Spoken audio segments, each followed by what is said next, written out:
All right. Good evening, everyone. I am recovering from a little puppy emergency. We have a tiny little puppy. That better not be it. And the puppy escaped right as I was coming downstairs to set up, and the little puppy comes running up to me. I'm like, damn, how did you get out? So I go to put him back into the into his little crate, and he peed right where his dish was.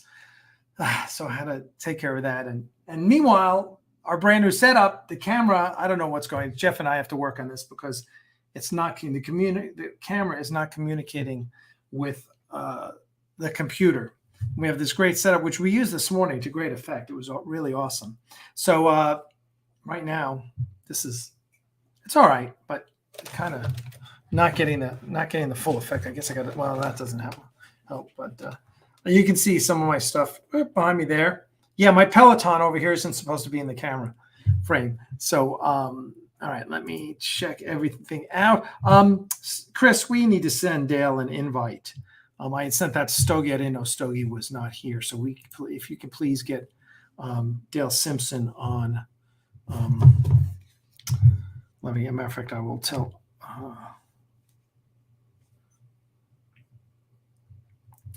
I don't know if you have him as a friend.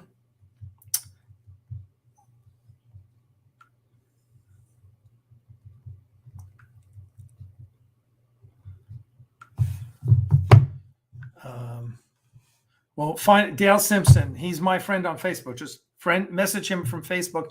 Send him the invite link. Wow, 55 comments already. We have 71 people in chat. How is everyone? I'm not even gonna have time to go through the chat.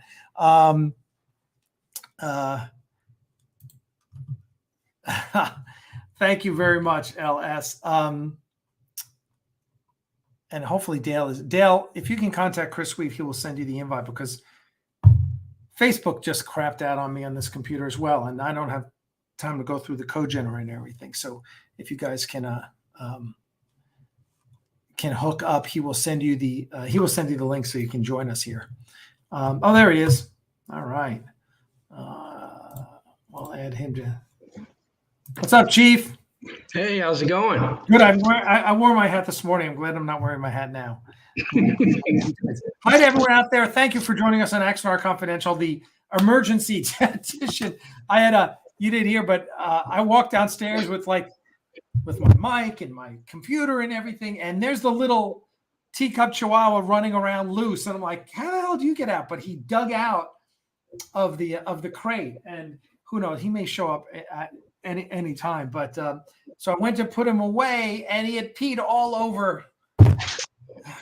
So I had to clean that up, and he's been pretty good about. We just, it's only been a day, and he's adorable already. Pat, Crystal's mom, came over and fell in love and is like, well, I might be able to, and Crystal's like, oh God, you have 3 dogs already.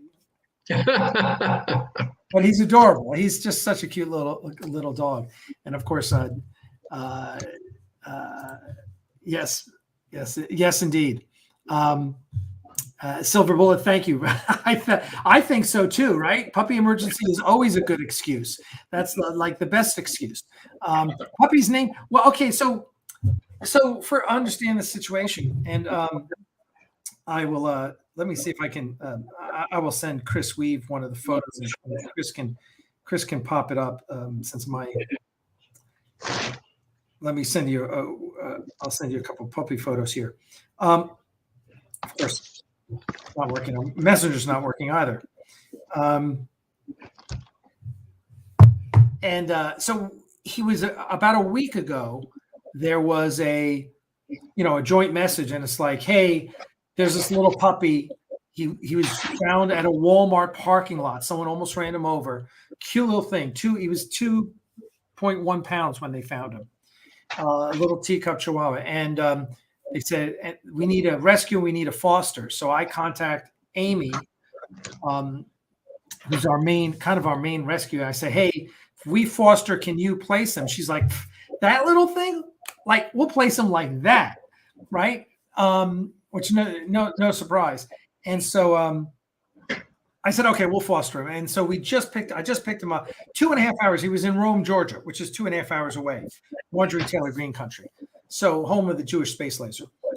And so I drove 2.5 hours up, picked him up, put him in the crate, and he did not, he wanted to be in my lap. I mean, this little puppy does not want to be anywhere but like on your shoulder.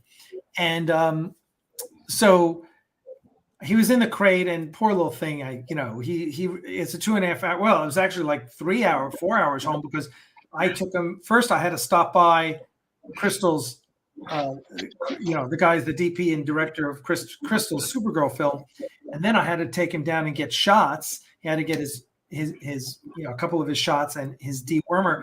And then I drove home. So it was a long drive, and the poor thing was in the crate. And finally got home, did not want to leave my shoulder.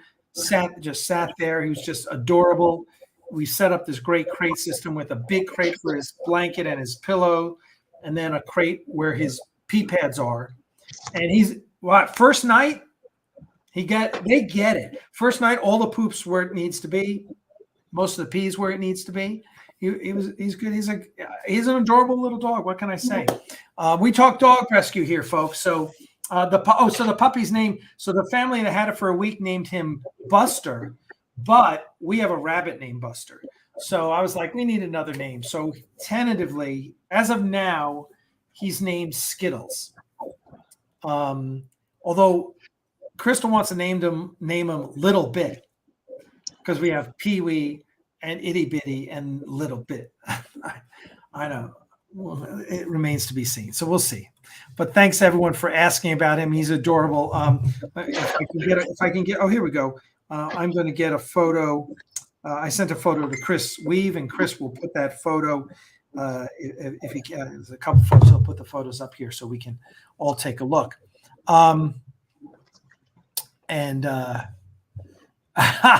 Puppy stalker. Yes, guilty as charged. I am a puppy stalker. Fortunately, that's a good thing. And also, I hope everyone's doing great. So this is a kind of a special edition of Axanar Confidential. Usually we do it on Fridays. Yesterday, just with the puppy rescue and everything, it wasn't possible. And I invited Dale Simpson. Dale Simpson is the XO of the USS Ares chapter of. Aren't we a full chapter? It says Ares Shuttle. Yeah, I don't know how to change that. You just pop out. Let's see. You should. Can I change it? You probably can change it. No, I can't change it. You have to change it. But that's okay. USS Ares chapter of Starfleet International. He's my XO. He's also director of security at Ares Studios and kind of my trusty right hand. Kind of like I'm Dana. We all report into Dana because he runs the set. So, and Dale, who's 25 year, we figured out, right? You're a sheriff's deputy in Gwinnett County for 25 years, as well as former special forces, military, and all that. Dale was I was shut off my phone here. Dale was working Dragon Con with us and was gone the day that Shawn O'Halloran showed up, and so we'll give you some background about this. I've got some paperwork for you guys to see, just to show you guys kind of what has been going on and what happened. And then let me see, where's my downloads on this? Oh, there it is. I get my download because I just downloaded the folder. Here we go. Oop.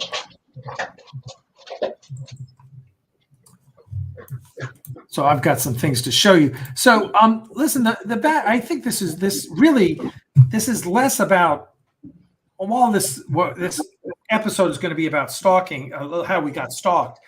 Really, we want to, I want to focus on the bigger picture of toxic fandom, because that is certainly a problem. And in this case, toxic fandom is, many of you know, there's a hate group all about hating me and Axanar. And it evolved back in 2015 because there was a group of people who were just so offended that we had the nerve to get sued by CBS and Paramount. Ironically, some of these people were, a couple of them were donors, and we're like, you donated. Why are you upset at me for getting sued? But what's happened is that group has really attracted some really, how should I be nice about this? Disturbed people who feel the need to literally daily talk about me and Axanar, lie about us. I mean, things like, oh, we stole money is still, it is like, excuse me, Dale, because Dale is also one of my most right-wing friends, but it is really the Fox News /OAN of the internet. I mean, it's all this crazy conspiracy stuff, constant lies. It's just a lot of bullshit, and all centered about me, all centered on hating me. And most of these people have never. Well, you and Crystal. Oh yeah, Crystal. Literally anyone who dares to speak up winds up getting it. You're all considered my minions. I have sway over you, I guess. You're such simple-minded people, I guess, that you can't think for yourself. So that's kind of what we're talking about. A lot of the people here, I see Charles Williamson here. He knows about it. John Tesler is one of the people who's always trying to get the word out. And there's a group. We have a group called The Real Truth About Axanar on Facebook, which you all should join. Which, when this ridiculousness, we'll just call out the ridiculousness and say, okay, this is absurd. They everything to the point where they have now gotten to claim that PropWorks, my auction company, saying, oh, well, Alex sells fake props. Lie. Literally, PropWorks there is no Hollywood memorabilia auction house that has a better record of authenticity than we do. Provable fact. 95% of our stuff comes straight from the studio. No one else can say that. And the stuff that didn't come straight from the studio either came from a collector who got it from one of the studio auctions or one of the art directors on Star Trek. We have never sold a fake item. Absolutely provable. I've never had one person ever complain about the authenticity of anything I ever sold, because for the most part, you can't. So these haters lie about stuff like that.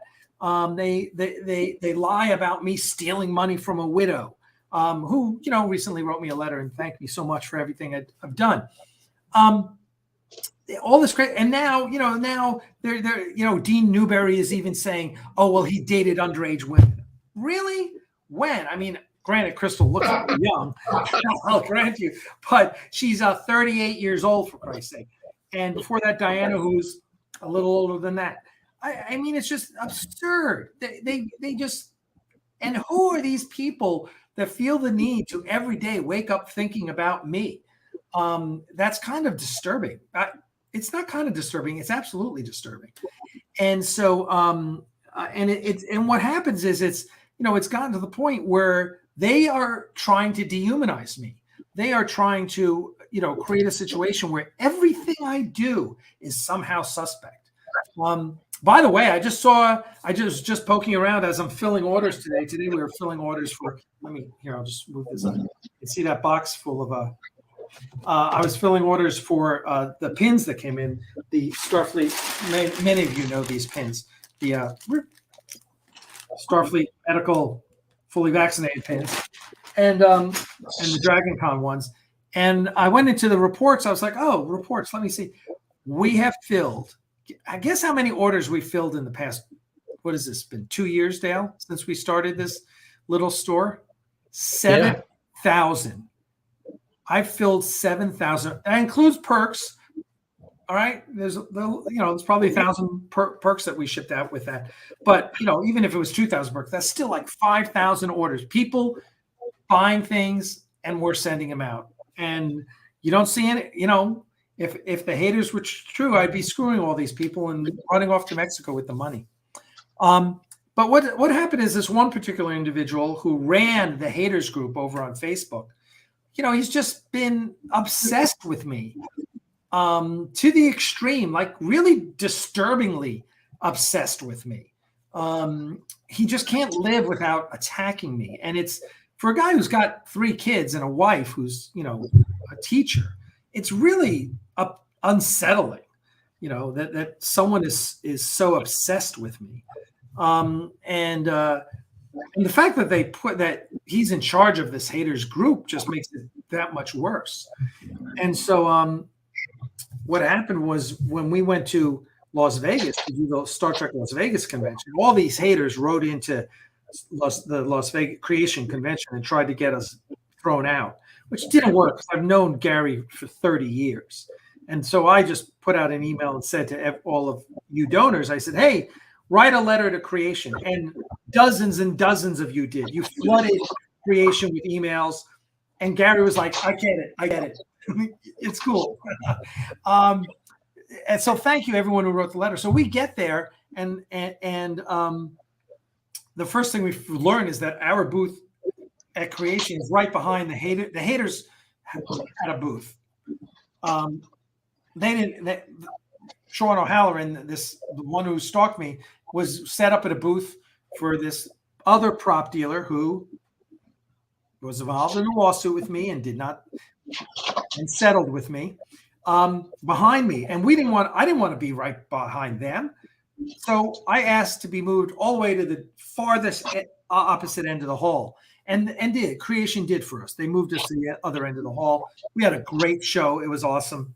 But during that show, the haters are just doing their thing. They're just online tweeting and lying about me and, so on and so forth. And I told Creation, keep these guys away from me. Like, just tell them to stay the hell away from me. I'm here to have a good show and to do good things. I was the one that created the fan film track for Creation. I flew in Vance Major to do his panel. I flew in, Josh Irwin came in. I helped him come in to do his panel. We were there to promote fan films. And these haters are there to just cause trouble. That's it. Our former director flew in, unmasked, I might say.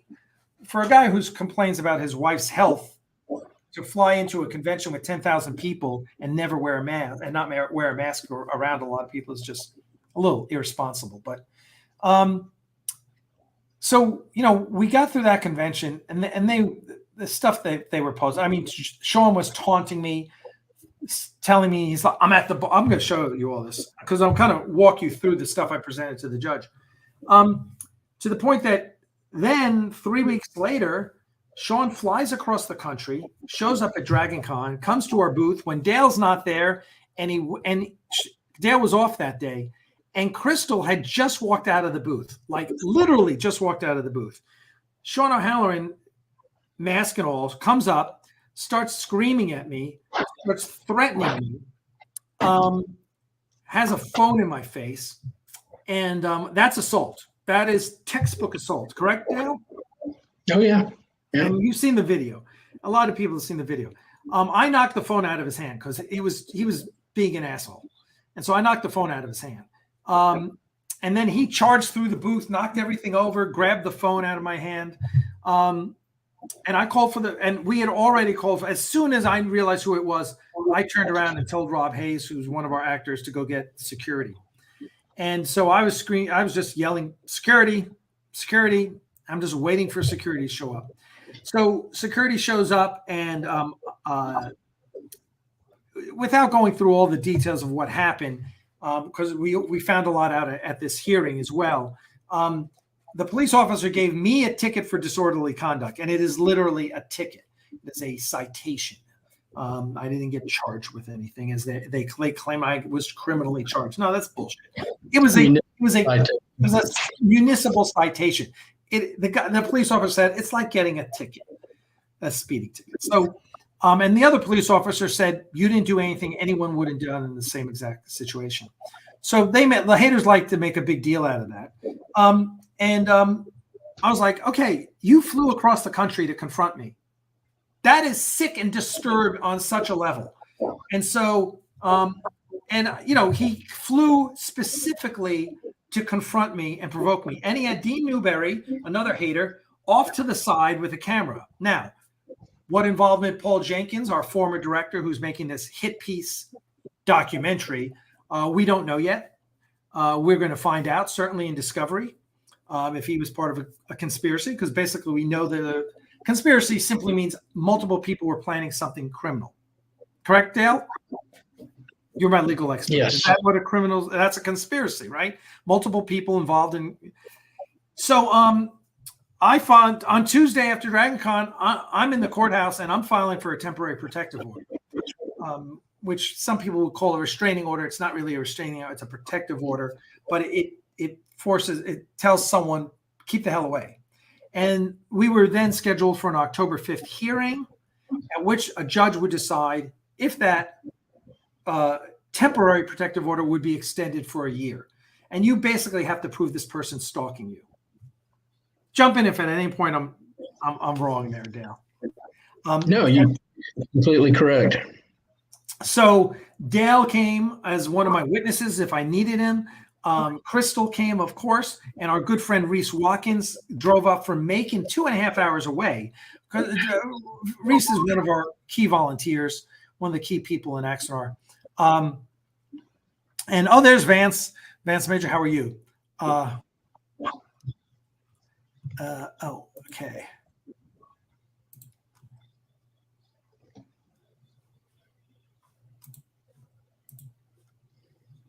Chris, I'm just noticing some trolls. I hope you're dealing with the trolls in the comments section.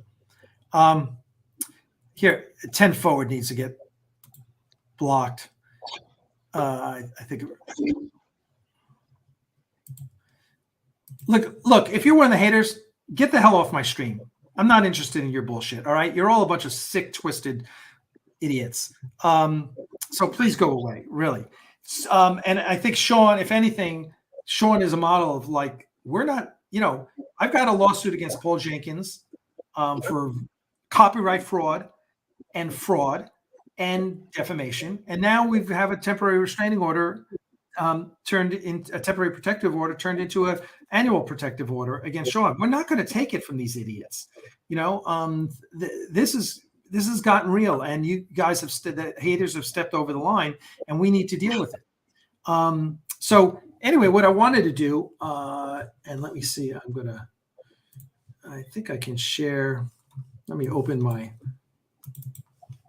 going to share some of the stuff with you that I have so you guys see exactly what we're putting up with and how we went in front of a judge and we basically laid out a case for what this guy has done over the past 6 years. And I literally calculated the number of posts that this guy, it was thousands of posts, thousands of posts in the group.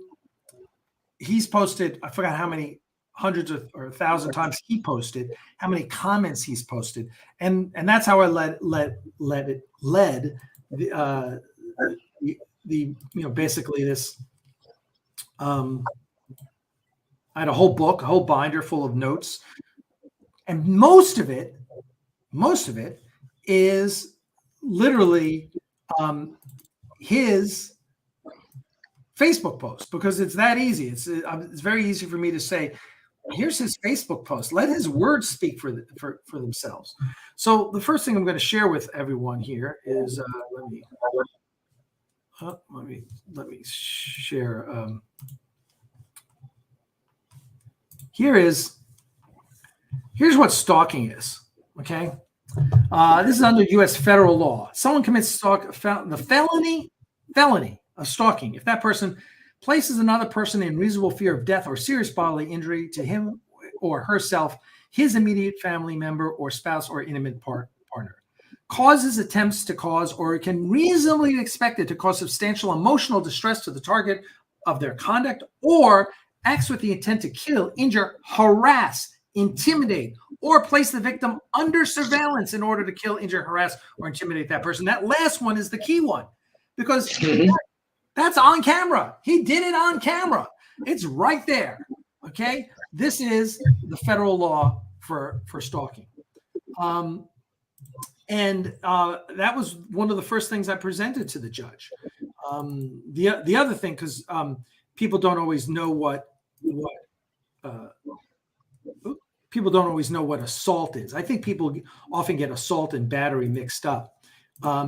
But here's what assault is. This is under Georgia law. A person commits the offense of simple assault when he or she either, one, attempts to commit a violent injury to the person of another, or commits an act which places another in reasonable apprehension of immediately receiving a violent injury. So you don't have to hit someone. You can merely threaten to hit someone or create or do things that make the person think. And yeah, well, listen, this guy flies. I mean, as soon as he pulls his mask down and shows me he's Shawn O'Halloran, I'm immediately thinking, this guy is insane. He has flown across the country to confront me. And yes, as I said, you put me and Shawn in a boxing ring and I have no problem. But when someone's as insane as he is to confront me and fly across the country, I mean, I'm immediately thinking, this guy, who knows what this guy is going to do? That's why I immediately sent Rob off to get security. And I know what would have happened if Crystal had been. And this is where he was shrewd. He waited till Crystal had left. Because if Crystal was there, Crystal would have seen it with Shawn. Crystal would have come over, pushed me out of the way. You know, she would have pushed me out of the way immediately because she's very protective. And she would have been, worried what I would have done. And she would have gotten in his face. And I don't know, she might have kicked his ass. I don't, Crystal's a martial artist. I don't put it, don't mess with Crystal. So this is the situation we were faced with. So I presented this to the judge. I told her what happened. And then I literally let his actions speak for themselves. His posts. First of all, he literally told us why he did it. Mm-hmm. Here's the post that prompted my encounter with Alec Peters. It was made the day after he attacked my son. I didn't attack his son. His son almost knocked over my phone. He was harassed. His son was being an idiot, running around in front of our booth. Almost got run over by one of the Star Trek actors who is in the one with ALS, who's in a wheelchair, in a motorized wheelchair, and then almost knocked over my tripod. I yelled at him to get the hell away. And Shawn, in his twisted brain, thinks this is an attack on his son. No, maybe if you had taught your son how to behave, he wouldn't have been being, whether or not you directed him to be at our booth. I know that if I had a son, I would teach him a lot better than to do that. But Shawn has been, one of the other points I made is Shawn had been basically indoctrinating his son in hatred of me, which is twisted. It's twisted that he gets his son involved in this, right? Bully, and he's passing that on to his son. He's a bully. Bullies are cowards, and cowards only act in groups or when there's an audience, and that's what he was trying to do. Yeah, and there he is. It's directed. He makes it very clear that he welcomes a confrontation with me. All right? No, I don't welcome you to fly across the country like that. So that was his motivation. And then there were basically three different. I'm going to pop these up here. 3 different posts that he made that I presented as evidence to the judge, and I think each of them was rather damning. Here's the first one. So this was at the Las Vegas convention. He says, as you can see, you were spotted. You've literally been ducking us all weekend and hiding. You ran to creation and made them move you despite the fact that we didn't say a word to you and did nothing to you. Come visit us at the iBar. I've had a few, and I'd love a conversation. Well, that's kind of scary and twisted. Okay, that was the first thing I presented. And then the second one I presented was this one.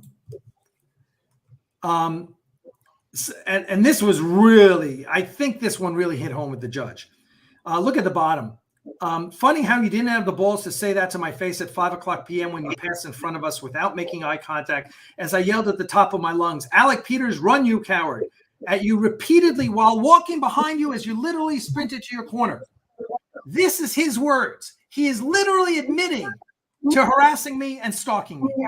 All right. Now, listen, also, I avoided them the whole weekend. I have no interest in being near those guys. I'm not looking to confront them. I'm not looking to be, I don't know what the hell they thought. They're twisted, sick individuals. I'm looking to stay away from them. That is basically what I was trying to do. So yeah, I know where the booth was. I didn't even saw their booth. I made sure I avoided it. You're there to promote Axanar. You're there to make money, to raise funds, and to conduct business. He was there working as a cover to harass you. He had no legitimate business there, but he was there because a member of the haters group had a booth. And again, it came out later on, with why he was there in Atlanta, his excuse. I was voluntary. But see, he had no legitimate business. And This is the thing. If he hadn't had these enablers, he would not. Let me tell you, his wife is no way she'd let him spend $3,000 or $4,000 to just fly to Atlanta to confront you without an audience. It would have meant nothing to anybody. And there's no way that happened. Now, you look at why he was there. He was there because someone promised him something or gave him support or encouraged him, or because of a conspiracy to do this in a public way with a group. In other words, he was not there alone. He was never going to be there alone. No. If he had, that would have been, that's one reason why I thought it was very unlikely that he would show up, because he's a blowhard, and he's proved that in the past, saying he was coming to Axanar, he was coming to the movie theater. He never showed up at any of the, that was just him. But now all of a sudden, he stepped it up because he's got a support network now. And that's what enabled him to be there. He was not going to do it on his own. He would not have been at that Star Trek convention on his own working at that booth. He has no legitimate business. Yeah, exactly. So the last thing I'm going to do is, this is the last piece that I shared with the, oh, no, that's the wrong one. I already shared that one. Hold on. Let me get the right one. Oh, okay. Here it is. So this is the last one, which I couldn't even read in court. You'll notice that third paragraph. Coward, blankety blank, blankety blank. These are all the words that come to mind. I think and of course, bully. Wow, talk about projection. I mean, talk about projection, buddy. You're calling me a bully? I got news for you. I don't care about you. I don't want to see you ever again. Get out of my life. You're the one who's every single day talking about me. They always say you're living rent-free in his head. Dude, I've got like an entire condo building in this guy's head. I'm the bully? Wow. Talk about divorced from reality, right?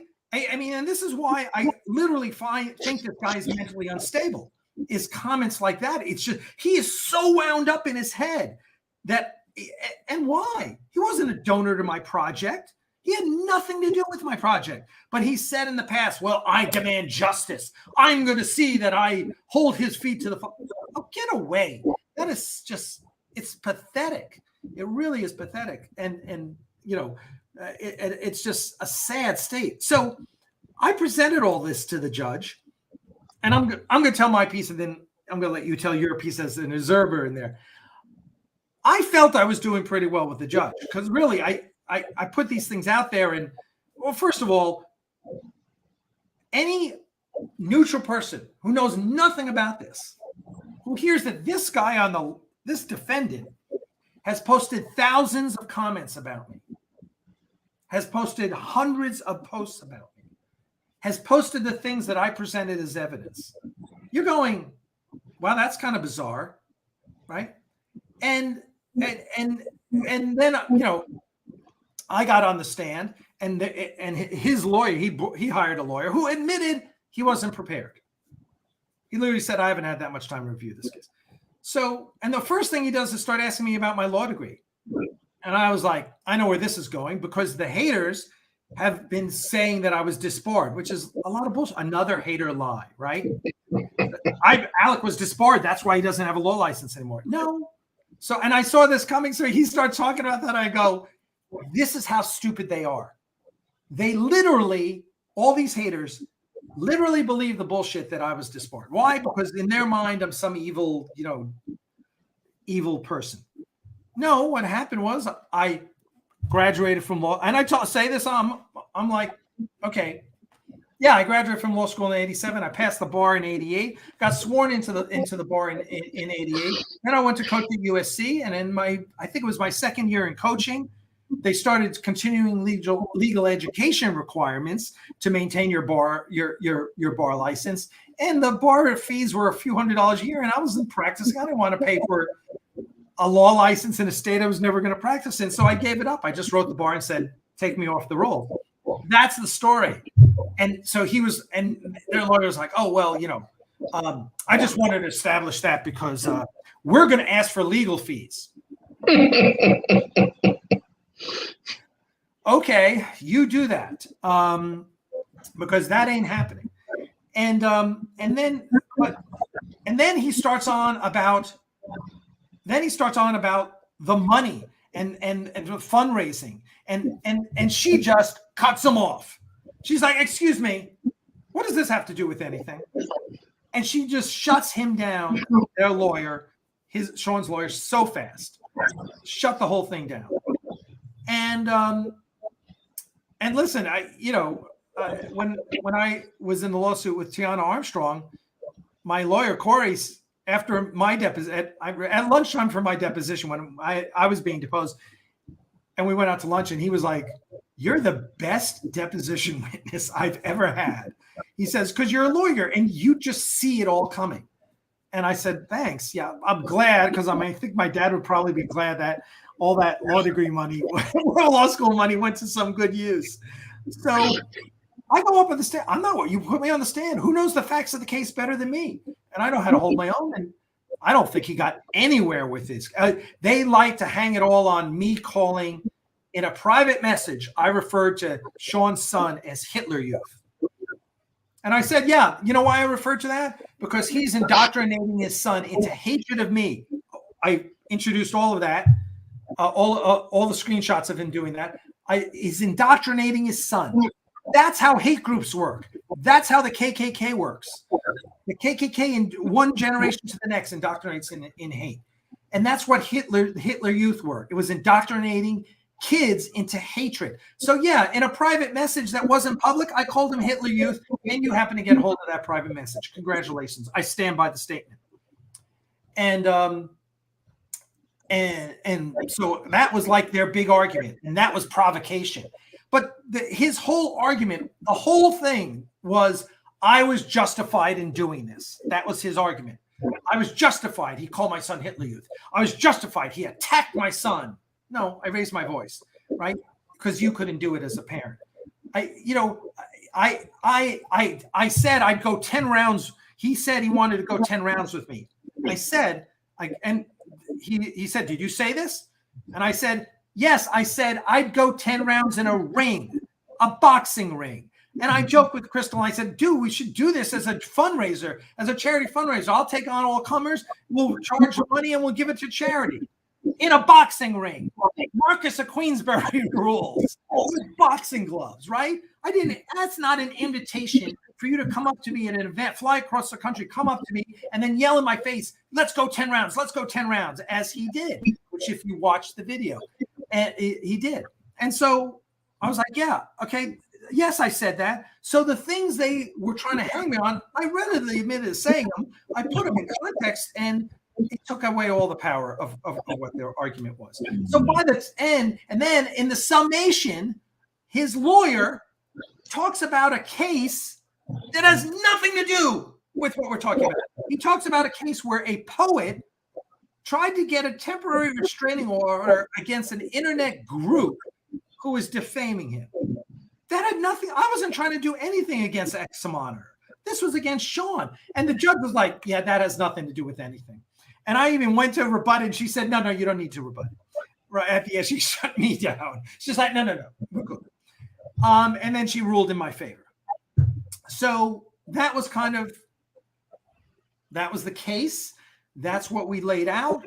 And listen, I don't necessarily take pleasure from this situation. I wish it never happened. I wish there were no haters. I wish these guys would get the hell. I mean, I don't know what it is. They have never found anything to justify their hatred. They make up a lot of lies. They make up a lot of bullshit. They say, oh, the finances. Yeah, the finances that CBS had no problem with. The finances that two sets of lawyers, mine and theirs, two sets of accountants, including the #1 production accountant from Atlanta, who prepared our taxes. No one ever found anything wrong. I never took a dime from donors. I never had any expenses reimbursed by donors. It all went into the production. Oh, Robert Meyer Burnett stole $30,000, but not me. Okay, like it is, and I had to make up that money that Rob stole. So it is totally clean, but they keep want to hang their hats on that. Or, where's the film? Well, yeah, relax, guys. Meanwhile, they're trying to prevent us from, which is the ultimate hater. You're never going to make the film, but I'm going to do everything in my power to make sure you never make the film. That makes no sense. So anyway, that was the case. We won. We walked away. Dale, I'm now going to let you kind of give your view, because I referred to you a couple times in the case. I introduced you. I introduced Crystal. And I said you were there, and of course you have served 25 years for the Gwinnett County Sheriff's Deputy Office.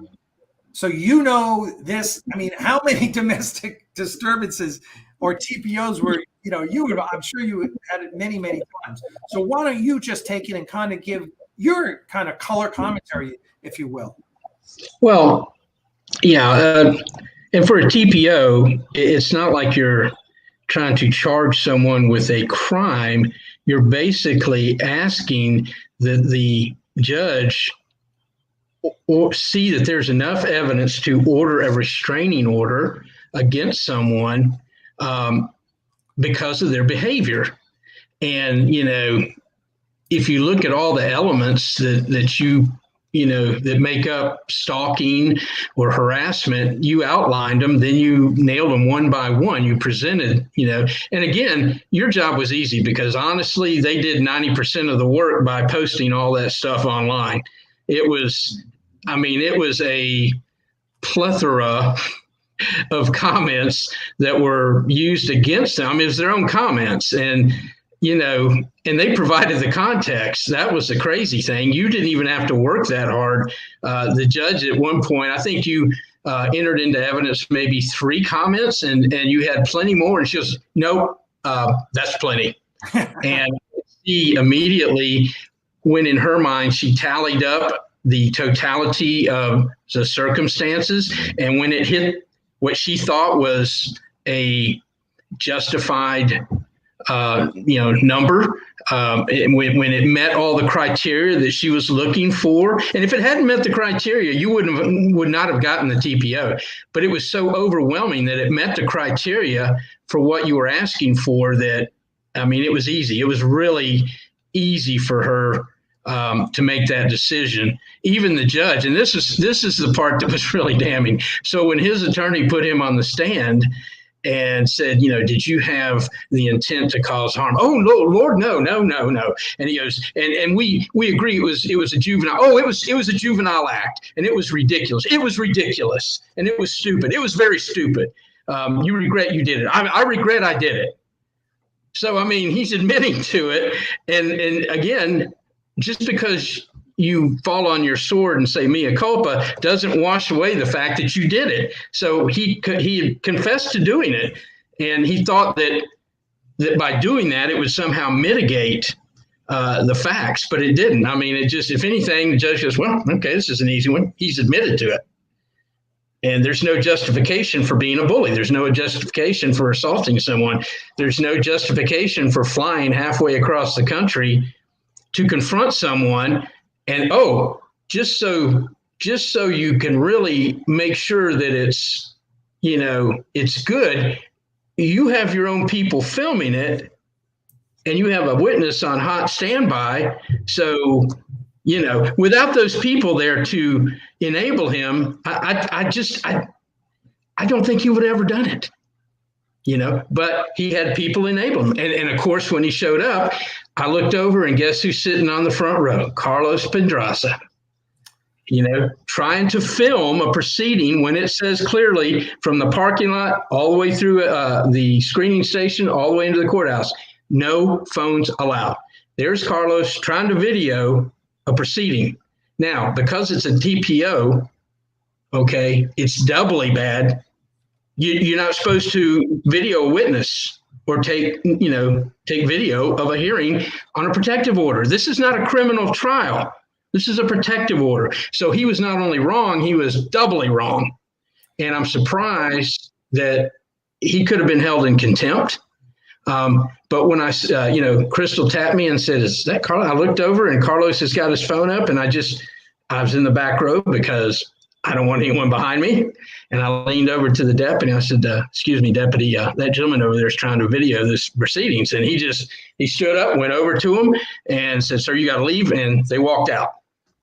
So he was removed. Let's just be clear. Carlos Pedraza was removed from the hearing. Not physically. No one picked him up. Drag him out or nothing. He told him, "You got to come with me. You got to leave." And they took him outside. I'm sure he read him the riot act. And Carlos had to go put his phone up. I mean, they weren't going to allow him to have it in the building. Now, so Carlos says, "Well, I faxed a request to video to the."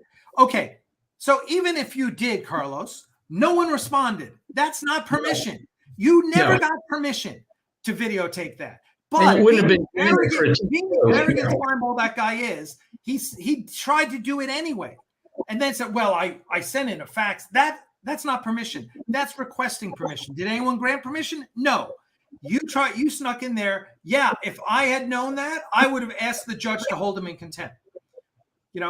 And of course, then he writes an article about it, totally thinking he's loyal. This guy is, talk about number 2 stalker, totally disturbed is this guy.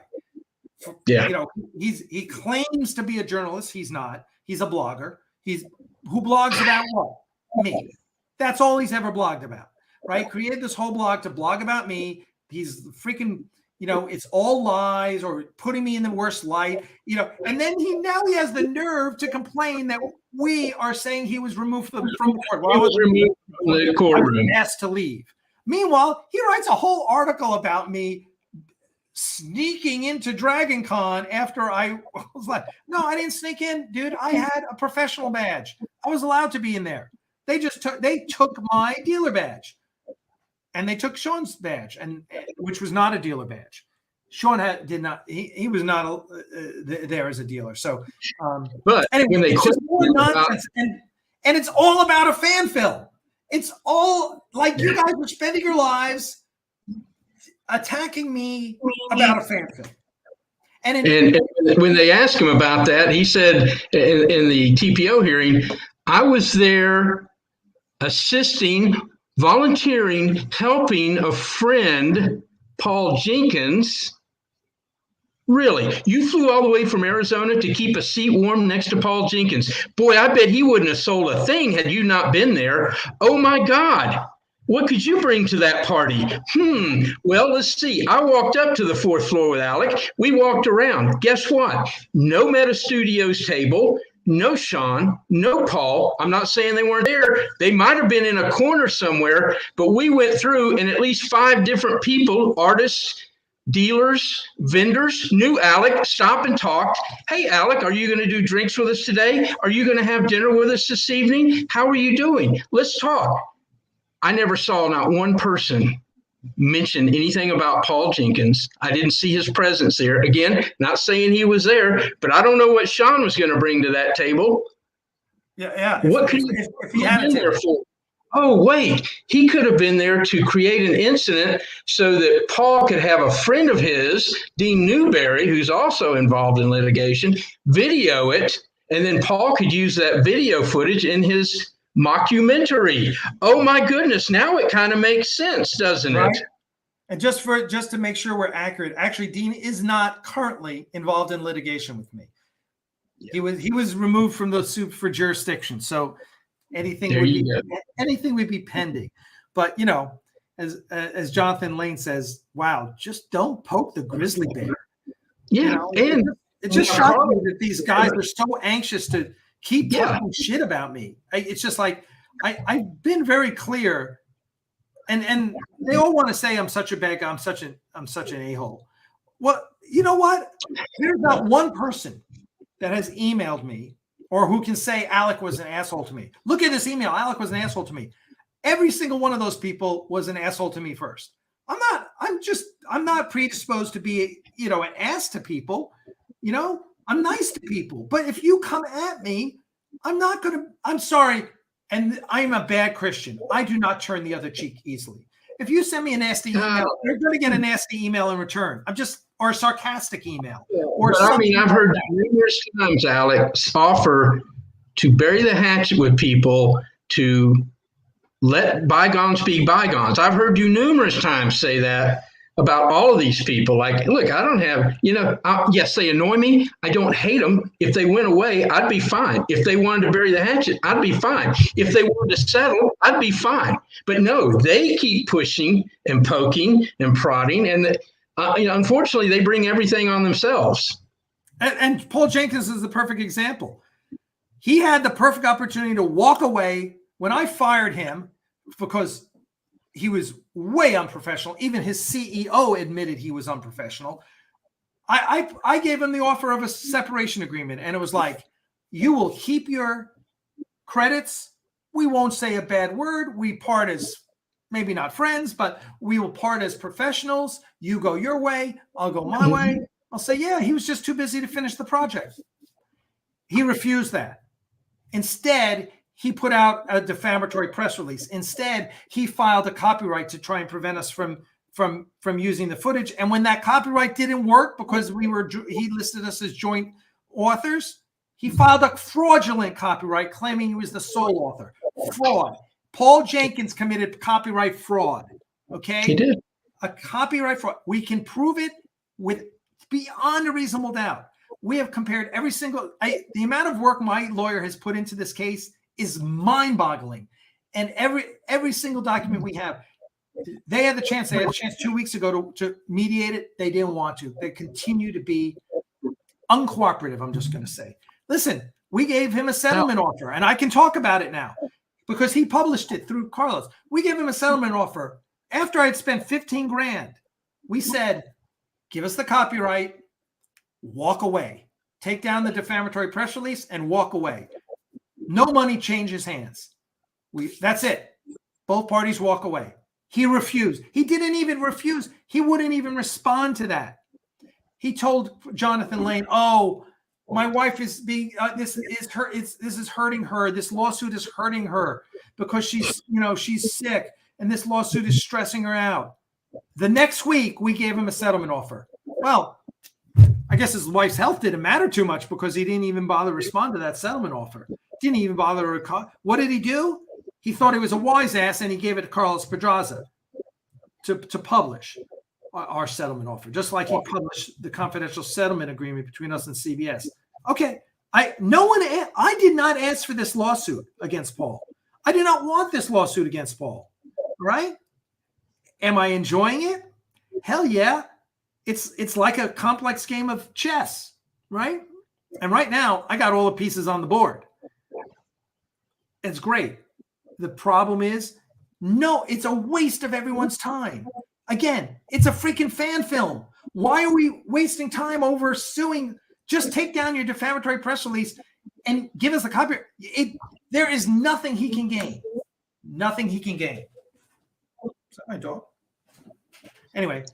But Alex, you're playing chess against a guy who's playing checkers. Okay? It's not fair.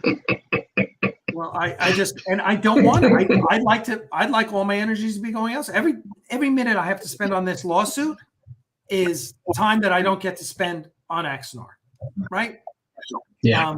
And we've got a tight schedule coming up. We've got to, reassemble the bridge. We've got to get ready for the shoots. You don't have time for this nonsense. Yeah. Well, listen, it is. We are at the end of our time already, and we've got to go because Starfleet Tactical is starting right behind us here. I want to thank everyone who came tonight and listened to us talk about this. It is all about toxic fandom and how it gets out of control. I will say, listen, if we could have walked out of that courtroom, if Shawn and Carlos had not, I really just think that there's a screw loose in both those guys. If it had been a different situation, I would have been happy to go out to breakfast and bury the hatchet. That's fine. Let's bury the hatchet. I don't think those guys are capable of that. Joe Kinsler, No. A drink for Dale, $2 super chat. Thank you, sir. We appreciate that. Listen, thank you so much, everyone. Thanks for that. I'm going to drink my Diet Coke. I want to say thank you. I am on Starfleet Tactical, which starts right now. And we got Claude Francis Dozier is going to be on it. So I want to thank everyone. Thank you so much for being part of this. We are going to sign off here as I do this. And listen, thank you so much for joining us. Thank you to my friend Dale over there. Thank you to all of our fans and donors out there. We'll see you next week. Axanar Confidential is every week now. So make sure you come on back. You guys take care. Cheers.